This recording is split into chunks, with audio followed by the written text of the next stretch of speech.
Hi, everyone, and welcome. I am joined today by Patrick Kebab, who has more than 40 years of experience in the media, who has reported from places such as the Balkans, Afghanistan, Russia, as well as Ukraine. He's also the author of a bestseller in Germany, the book On Both Sides of the Front Line. So, welcome to the program. Thank you very much for inviting me to this program, Glenn. It's a great honor for me. Thank you. Well, I guess that your decades-long background in journalism and your book as well, in which you reported, as the title suggests, on both sides of the front in the Ukraine war, it gives you some interesting insights because this war, it's to a large extent twofold. I mean, it's a war on the ground, but it's also to a large extent a war of narrative. That is, we see that journalists now tend to act as information warriors in support of the narratives, which makes this a very difficult topic to cover. But before we get into the narratives, I was wondering if you could explain how do you see this war? Because there's a lot of efforts to present it as merely, a Russian-Ukrainian war. This is usually the headline, but would you understand the war on different levels? Yes, we have to see this war in three levels. First of all, this is the military conflict along the front line of 1,300 kilometers. The second level is the worldwide economic warfare against the Russian Federation with more than 29,000 sanctions against Russia. And the third level that is related to my, former colleagues, this is the propaganda war. And so on all these three levels, you have different points who has to be kept in mind. The first is um, the Ukraine civil war between the eastern part of the country and the Galician part of the country. The second level is the war between Ukraine and Russia and the separated republics of Lugansk and Donetsk, which started, I would say, in April 2014.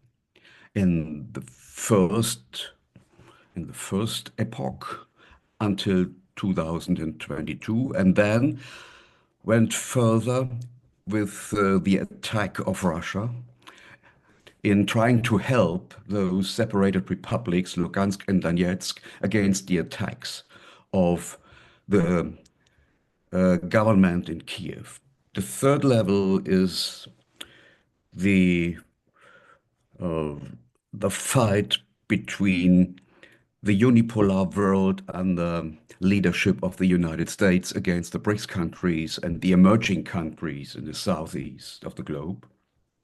The fourth is the fight, the economic warfare between the collective West and all the other regions of the global South. And the last level, there is a fight, a class fight inside the Western countries, the elites against their own people. Because in this war, this is a transfer of welfare and economic means from the working people to the elites, to the economic elites, and from Europe to the United States. And how do you see I guess, the conflict developing now? Because it seems to have taken, I guess, changed a lot over the past at least 6 to 9 months. Mm. Yes, I was on the ground several times on both sides. And what you can see over there is that what happened on the ground is mostly different from the media coverage in the West, especially in Germany, probably in Norway as well. Um, Russian troops are coming further and further, step by step, very slowly. And what military planners in the West mostly don't understand is that the Russian military don't want to gain areas, territories. They want to destroy the enemy. And this is exactly what happened in the Kursk region and in the middle part of the front line before Donetsk and in Bakhmut as well. So Russia comes forward and the time plays into Russian hands. Today I read that the senior advisor to the Kremlin talked about the regions around Odessa and Kharkiv. And he said, those people should take their fortune in their own hands. And that means Russia will hold all the area or areas of Ukraine that are occupied right now. And in the middle part of the Ukraine, they want a kind of neutral area, or they want to organize referendums to bring people in a position what they want to decide between the West and the East. And I'm very sure that people in Kharkiv and in Odessa, for example, will vote in their majorities to return to Russia. Well, what you mentioned about Kursk, this is one of the challenges and self-defeating ones, I think, of being trapped by our own narratives.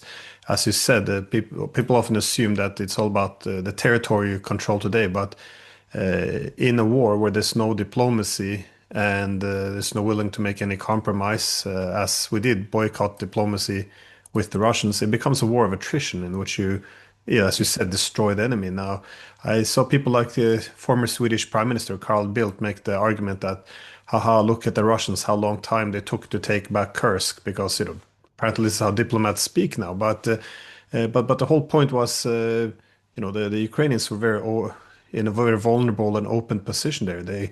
They had huge casualties. For the Russians, it became almost an opportunity to drain their forces. So it's just it seems like we often delude ourselves. And as again, I also think that this is a war of narratives, and it's very hard to make any arguments because my position on Ukraine since 2014, and especially, well, actually since 2004, but also 14, has been very consistent. As I always said, don't try to push NATO into Ukraine because Russia would see this as an existential threat and would destroy Ukraine, much like the US would destroy Mexico to prevent, China from setting up military bases there.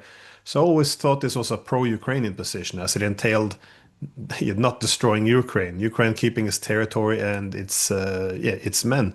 Now, but it's impossible to make this argument in Europe because it puts parts of the blame on NATO. And if you do this, then you support the Kremlin narrative. It's Russian propaganda.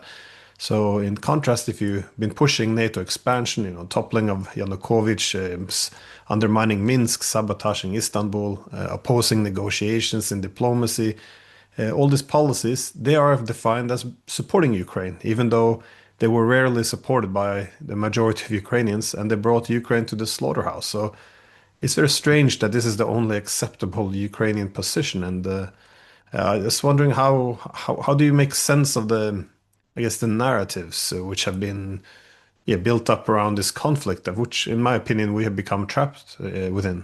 Yes, you become trapped.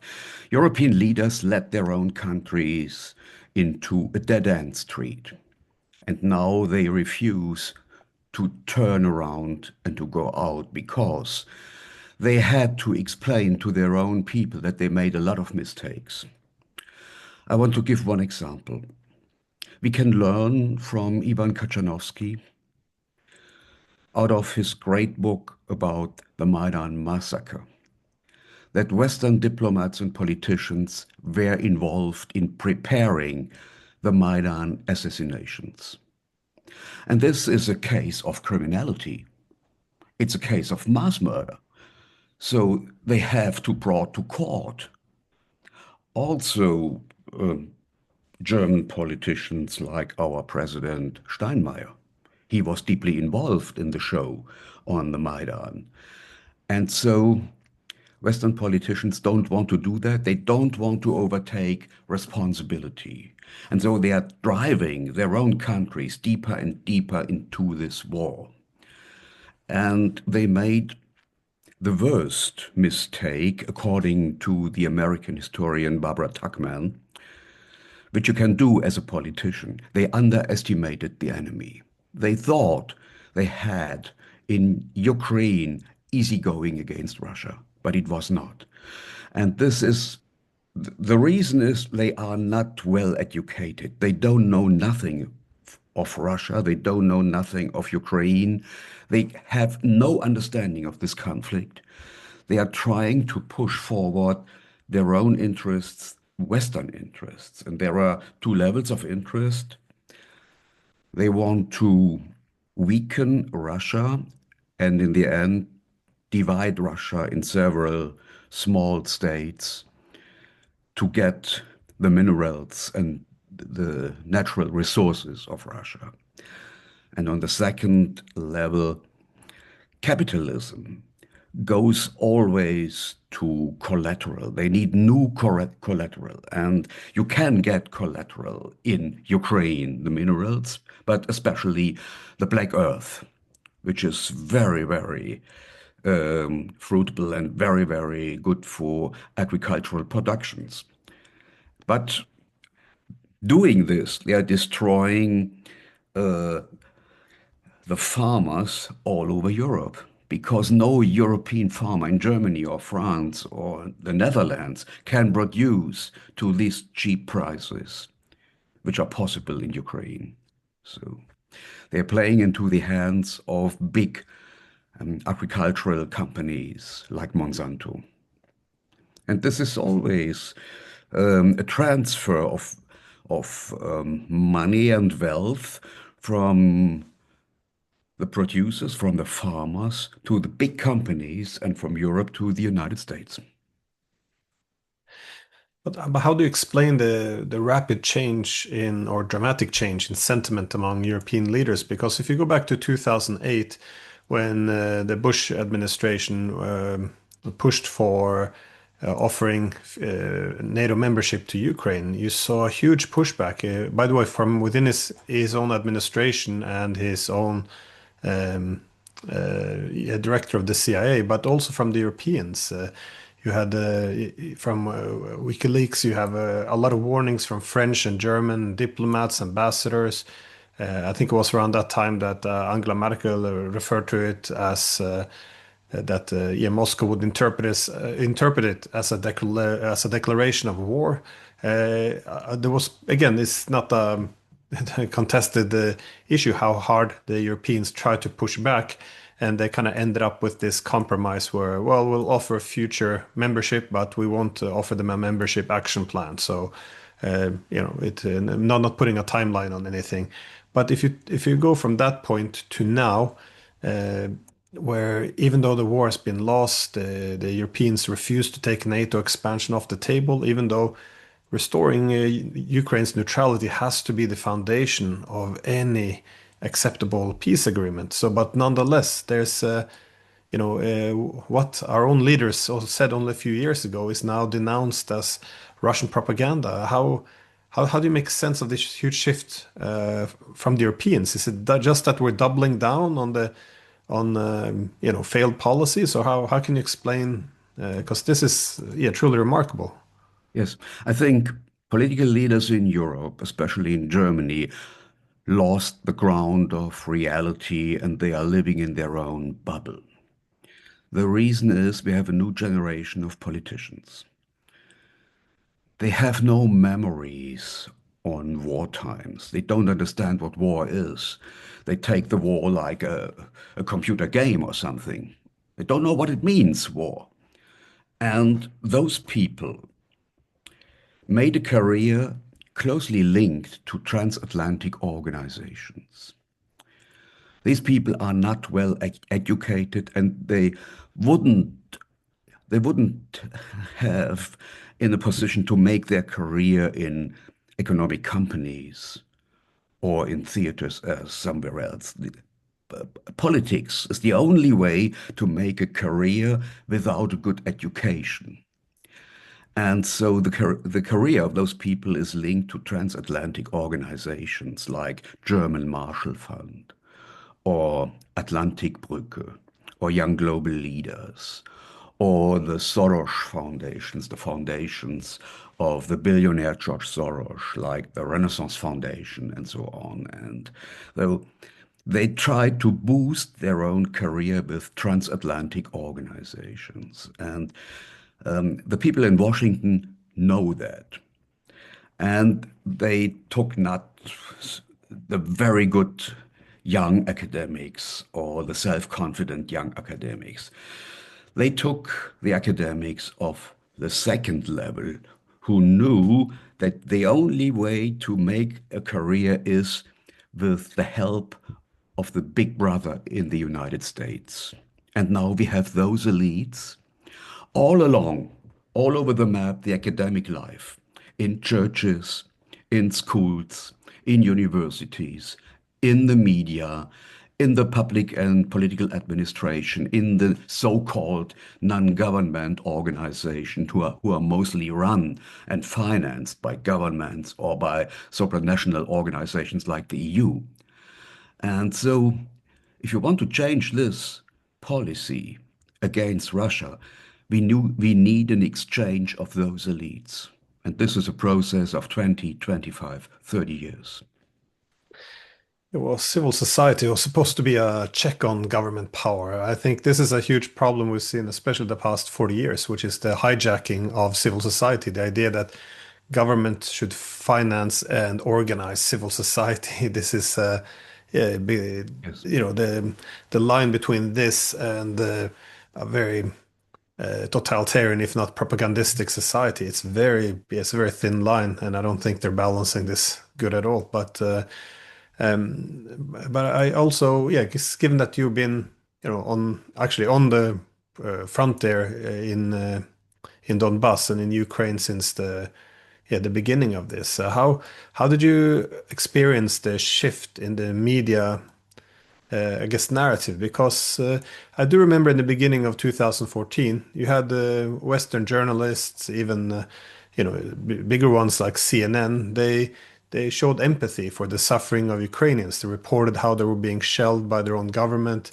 The alienation, how, yeah, after being killed by their own government, they wanted autonomy or even independence. But then at some point, it appeared that they recognized that the sympathy for the suffering of Ukrainians in Donbass would translate into a negative view of the new Western-backed authorities in Kiev. So suddenly the whole thing was just turned off, and I thought it was quite remarkable. Suddenly, all the people they had previously reported on, they all became almost agents of Russia. Some they have no agency of their own. They were just there serving the Kremlin. So, what happened to all?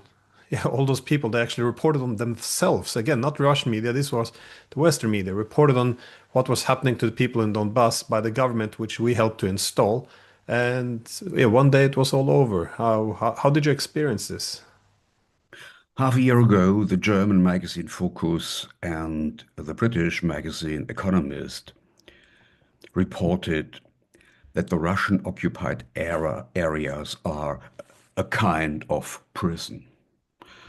And I was over there and talked to the people, and what I heard was, we feel liberated by the Russian army. The Russian army, the Russian soldiers are our friends. And we waited too long. Putin should have come in 2014. A completely different point of view. And media, my former colleagues, don't understand that because they don't want to understand that. It is against their interest. Well, until 2014, spring 2014, public media in Germany had correspondents on the ground. And when the civil war started, they took their correspondents out. They did exactly the opposite of that, what media coverage means. You have to be on the ground.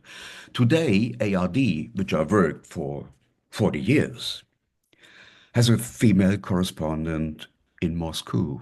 She never was in Donbass. What is that? It's not media coverage, it's shit, excuse me. And I think we have to see different levels. First of all, the influence of propaganda.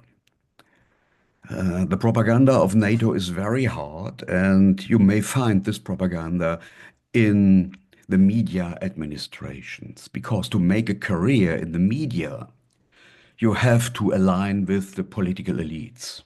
It is impossible to make a media career without the help of political elites. So, an editor-in-chief will nothing do against the interest of political elites, and he will warn the freelancers to do that.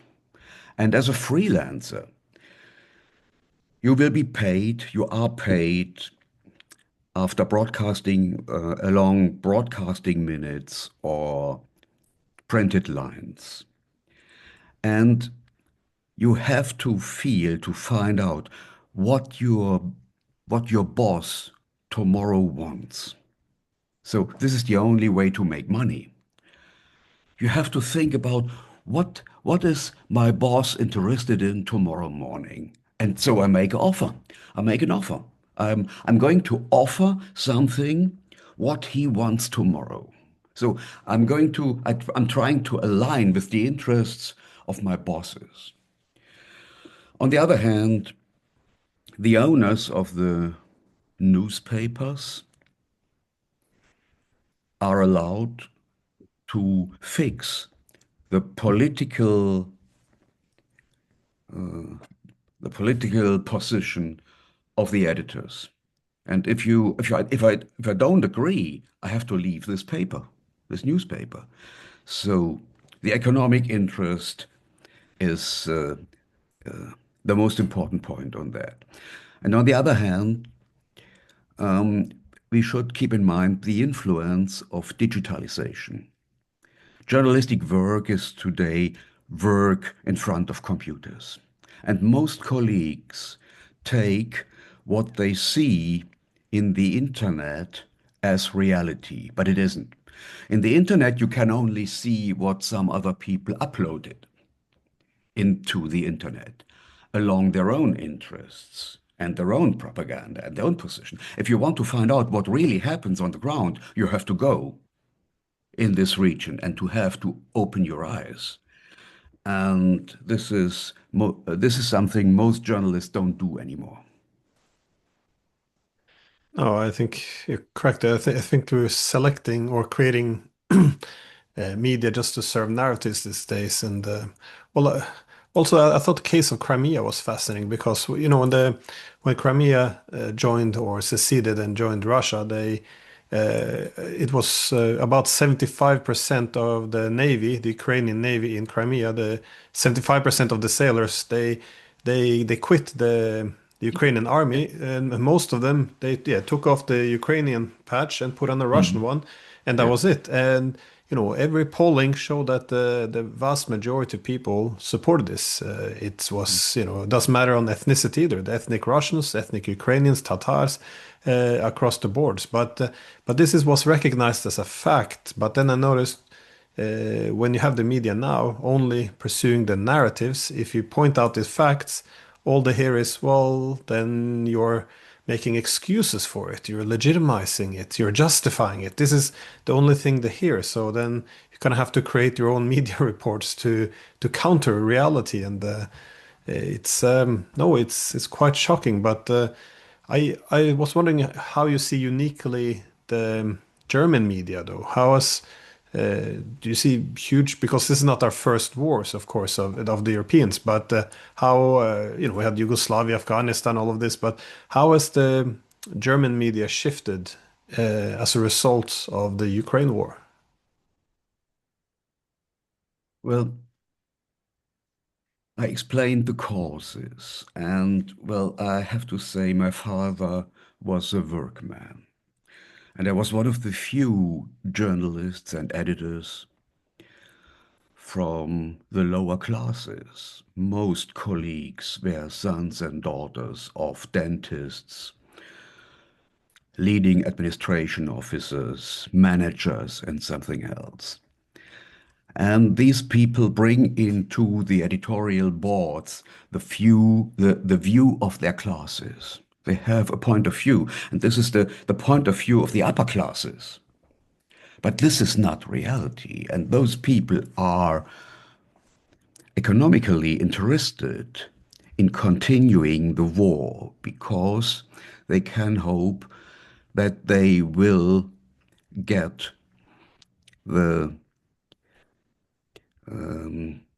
the stock funds of their parents. And in a good stock fund, you may find stocks of military companies and military industries. So they are interested in continuing the war, those editors. But they are telling the people, we must help the poor Ukrainians against the bad Putin. This is one point. And well, in the beginning of the war in 2014, we had a proper media coverage in ARD, but it ended with the Maidan. In the end of the Maidan, there was no proper media coverage anymore. And I think the media managers, the political leaders, the military leaders, the officers, and the big bosses, the managers of the companies, are making deals secretly in societies like Rotaria, secret clubs, and they're meeting over there. And they're discussing the next steps. And then everybody goes out in his organization and is telling his employees what to do tomorrow.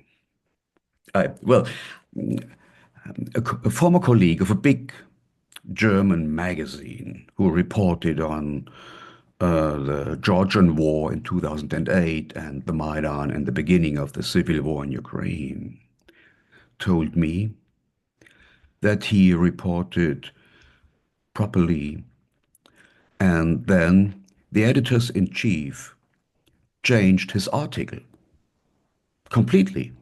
They took parts out and took other parts in. And so it was printed. And then he went back to Germany to start a discussion on that, what happened. And the editors-in-chief were sitting in front of him, and they all were grinning and said nothing. So they are part of the propaganda machine. That's the point. And they are linked to transatlantic organizations and to media managers and to politicians. They do this in tennis clubs, for example. This is how elites work. But you yourself don't seem to fit into this journalist class. Don't get me wrong, you have decades of work experience as a journalist, but you actually went on the ground, you reported from the front, and yeah, again, you took a more objective view. How is this treated in Germany? Well, I never made a big career. I was just an editor, nothing more.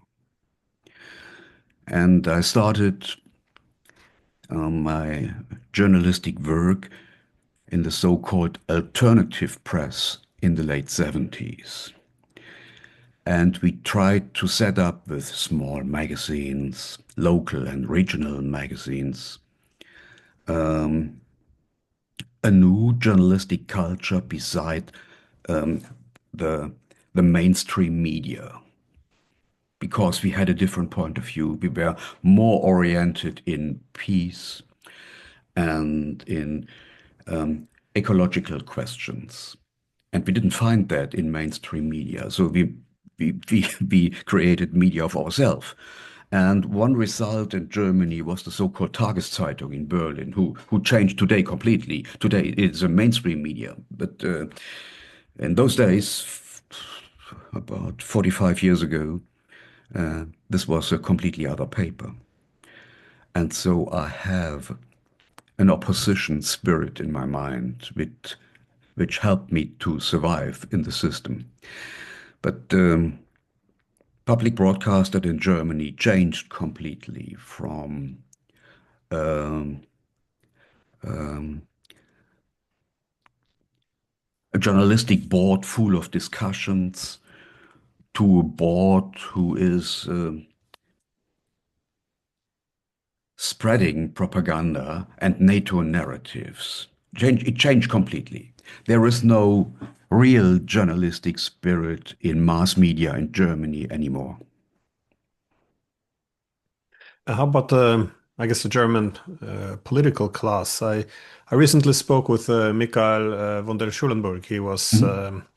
yeah 34 years I think in the United Nations, holding very key roles, and now he's a MEP, yeah, as a member of the European Parliament, and yeah, he's quite I guess horrified or concerned at least about the direction of the German government. And you also seen, yeah, obviously with people like Annalena Baerbock, but you also seen on TV many yeah, the German generals appearing, for example, discussing the Kursk invasion, how was a humiliation for Russia because this is where Germany was in World War II, and now of course you have Merz coming in. He made a speech where he said that Russia didn't only attack Ukraine, they have attacked Europe, and now Germany has to arm itself. Again, all of this something that concerned yeah, von der Schulenburg a lot. I was just wondering how can you explain this transformation from the I guess the past few decades. When we think of German politicians, it's often very we think soft-spoken, cautious. Yeah, yeah, often maybe associated with the Ostpolitik of trying to reassure rather than confront and deter. How do you explain this dramatic shift? Because this is I have certainly never seen this in my lifetime, though. Recently, I visited, just as a guest, a discussion round with the Russian ambassador Sergei Necharev here in Germany. And in the end of the discussion, he said, if you will bring Russia under pressure, we have the means to fight back. And this is a threat. He explains, if you come too close to Russia, we will start a nuclear war. And on the other hand, the leading German elites cannot oversee the results of their decisions. They are in a state of apocalypse blindness. They cannot see that. And sometimes I explain that by myself as a kind of Nero syndrome. They are inflaming fires because that makes them happy. They want to see the world burn. And this is an expression or a sign of an elite who's very, very narcissistic and lost ground of reality. They are living in a bubble, and their own careers are depending on others in this bubble. And they want to stay in the bubble. And they have to boost Russophobia and anti-Russian ressentiments because they want to set the German public into a stage of war hysteria. They want to avoid that people in Germany see that their own elites made so many mistakes, who led the whole country on the very edge of an abuse. And so they're going on and going on because they want to stay in power in the future. That's the background I see. How has this affected, I guess, beside the war, how has this affected the, I guess, rights within Germany? Because we hear stories about Germany, for example, banning Russian flags on and Soviet flags on the Victory Day, and one hears stories about yeah, Russian tourists having their assets taken away. How again, I'm relying only on on media reports. How do you have any insights into how this war is affecting actual civil society? Because well, I see in this country at least that the we used to have traditions. We didn't believe in collective punishment, but we began to then embrace new narratives, which was, you know, everyone was a part of a Putin's war machine. So if you're an athlete, you are part of the war machine. If you're a journalist, if you're an author, you can be, you know, long gone like Dostoevsky. You can be a chess player, a tourist. Everyone is effectively somehow connected to the war machine by legitimizing Russia or normalizing, and suddenly hate became effectively accepted. The whole liberal veil of hating Russians that, you know, we're only concerned about values. All of this kind of went away, and a very ugly yeah, Russophobia emerged. Have you seen the same in Germany? Yes, there is no freedom of speech in Germany anymore. Article 5 of our Grundgesetz doesn't exist anymore in political practice. I'm just an example because after my investigations in Donbass, I lost two teaching assignments at universities, at a private university, at a state-run university in Kiel, for discussion rounds and lectures of dissidents in Germany. We don't get rooms and halls to make these discussion rounds. Everywhere where public money is in it, they refuse to give us rooms. Then it is publicly known that you are a dissident who is oriented on freedom and peace. You come under pressure in Germany today in your company or in your administration, and most people have 1 or 2 or 3 year contracts. So you can terminate the contract anymore, ever you want. So we have a mood of anger and public restrictions in Germany. And the politicians, the government is using the legal system, state attorneys and police, to suppress dissidents. And this is a clear sign of dictatorship. Germany today is not a democracy anymore. It's a kind of front democracy. But the leading political cartel and party cartel hijacked the political institutions. How is it? Well, you describe this as a bubble, and we'll define it as this is the main problem. This is how the journalists, the political class, they just surround themselves with the same, repeating the same narratives over to each other. How do you? I guess yeah, it's a difficult question, but how do you break out of this bubble? How do you, I guess, return to normalcy? Because our societies, they're getting less free. They're getting quite ugly in terms of how people speak about war, and also getting a lot less safe. We are taking huge steps now towards a direct war with the world's largest nuclear power. So it does seem as this is of huge significance to break out of this bubble. But again, you're the journalist. How do you do this? When I'm on the ground in a war zone, and well, over there you have real problems. You're looking into guns always. You have to be aware of of butterfly mines or something else, of drones. And from this area, people in at the editorial board seems for me to be completely crazy, far from reality. They don't know what's happening on the ground. They have no idea what reality is.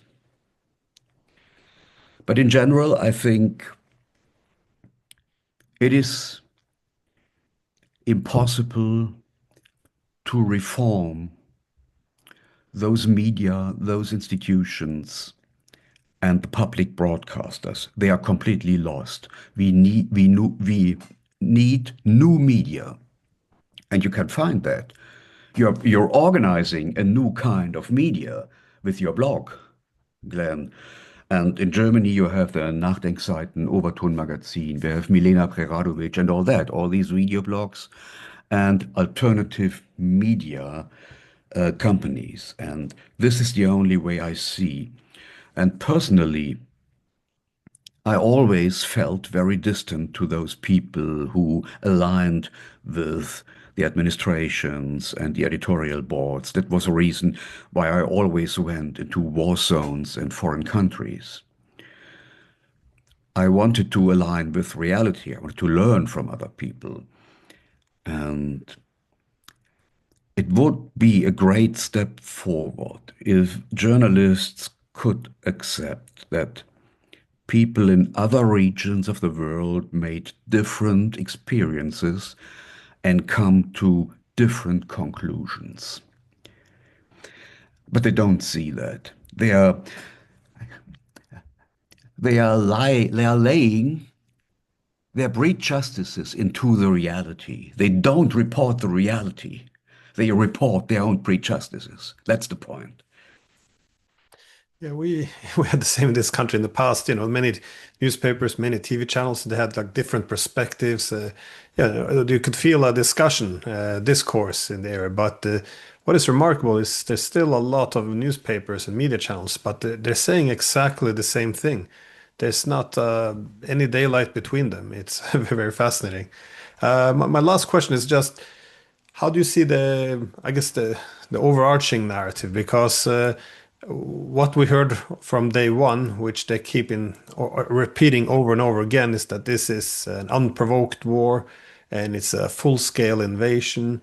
Why do you think so much of the narrative is built up around these slogans? Because again, the unprovoked, this is by the admission of often Western leaders themselves have pointed out throughout the year that this is very, very provocative. And you can go back to Kennan or William Perry. You can, yeah, go yeah, from the 90s all the way today, that there's been provocations all along. But why is it so important, this unprovoked and the full-scale invasion as part of the, I guess, NATO narrative for war? The only way to play the Russians completely guilty is to speak of an unprovoked war of aggression and to restrict and to focus on one point. And this point is February 24, 2022. But it's easy going to make a timeline over the last 10 or 15 years. And you will find out that the Russians only reacted to Western provocations. This whole show started with the beginning of the Maidan. And as the American historian Nikolai Petro found out in his great book, The Tragedy of Ukraine, Western Ukraine right-wingers and ultra-nationalists from Galicia wanted to organize a civil war if the Maidan would have failed. And they stole weapons from the police and the militia and brought them to the Maidan. Thousands of weapons, including Kalashnikov rifles and all that. And this was the beginning of the show. And then after the Maidan, after the coup, a wave of violence rolled through the whole country. I can remember the fire in the building in Odessa. Same things happened in Mariupol or Zaporozhye and in other towns. And so people in eastern Ukraine felt exactly that they have no chance to have a political voice in Kiev anymore. And the police and the militia in eastern Ukraine solidarized with the people and the protesters. And this was the beginning of the civil war. The militias of the Western Ukraine government and the Ukraine army brought the civilians and the people of Donbas under fire. They wanted to clean up ethnically the whole region. They wanted to press out Russian natives. And this was the beginning of the civil war. So both republics, Lugansk and Donetsk, separated as the next step. Putin did not recognize that until 2022.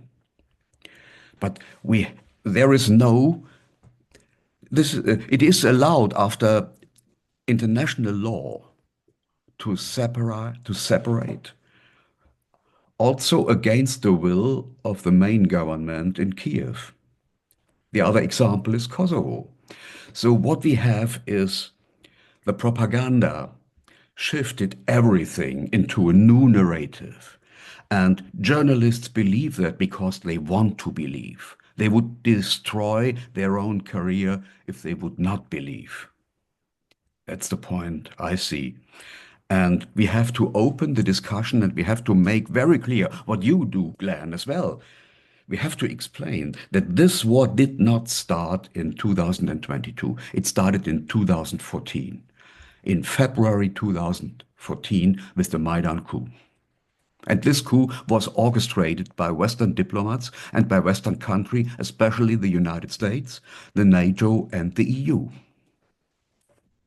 There's an immense power from being able to set the timeline, I noticed, because we do this with yeah, by claiming the war began in 2022. Similarly, if you want to go down to the Middle East, if you say, oh, the Yes. conflict began on 7th of October, once you can set the starting point, then you have clearly put, who is the bad guy, who is the innocent victim, and, who is the ones coming in to rectify and restore justice. It's quite important, which is why I think a lot of interviews I noticed they all start, at least when they contact me. Do you condemn Hamas? Do you condemn Putin? Like Mhm. this, they don't start other interviews like this. I remember the Iraq war. This is not how they started the interviews to find out who do you condemn, who do you identify as the good guy, Yes. bad guy. It's quite remarkable. But Mhm. anyways, Patrick Bob, I yeah really appreciate your time and yeah, please do keep up the good work. So thank you again.